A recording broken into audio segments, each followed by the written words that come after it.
So, good people of the Voices of Hope, a week ago we visited Nakuru.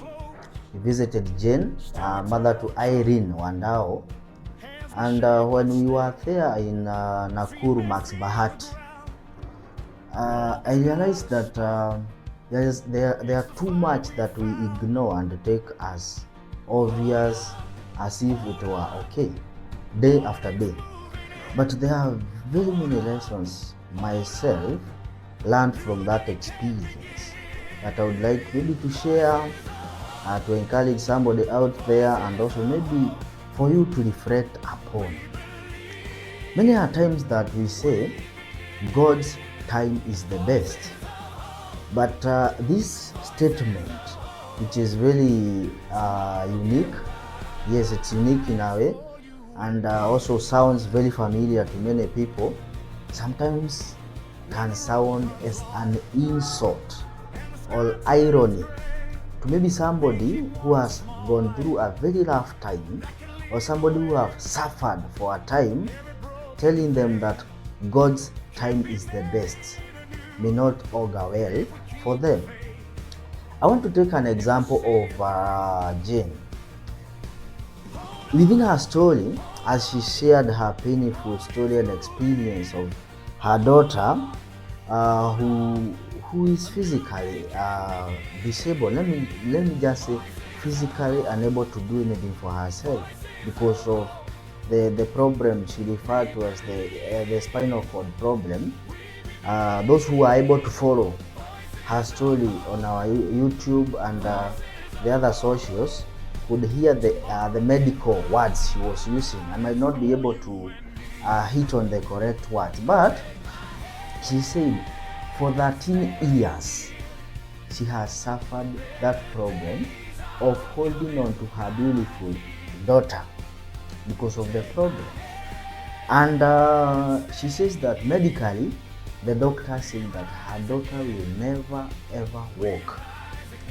I don't want to go against the doctor's words, because God sometimes, his miracles sometimes go beyond what we human, whether medically or spiritually, can understand. Well, it will be a miracle for all of us to celebrate. But now I'm wondering, or imagining somebody like Jane, who for 13 years has been alone in this journey of bringing up the daughter. And because of the daughter, we tend to assume that is maybe why she has had difficulties in her marriage. She told us painfully that she was not able to settle in the first marriage.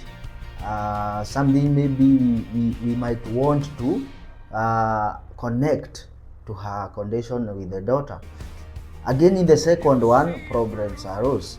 Then, all these 13 years, she tells us she has been alone.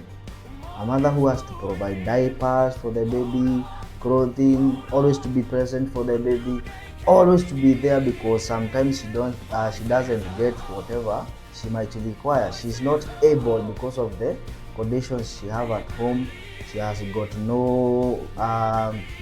financial problems, so she cannot give the best for the kid. You can imagine now somebody telling Jane that God's time is the best. For somebody to understand this term, that's why I'm saying it may sound ironical for some people. It demands a lot of faith, a lot of courage and confidence to attribute it to these words. I've said it's a very common statement.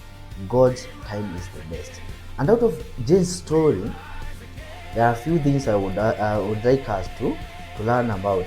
But remember, even the scripture does not leave these things out. Remember, we have a guy called Abraham, who we refer to as the father of faith.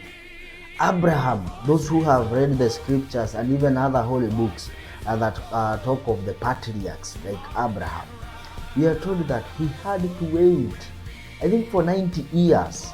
90 for him, was it 90 or 100 years for him to give birth to Isaac? That was a very long time, period of time waiting. So we can say truly God's time is the best.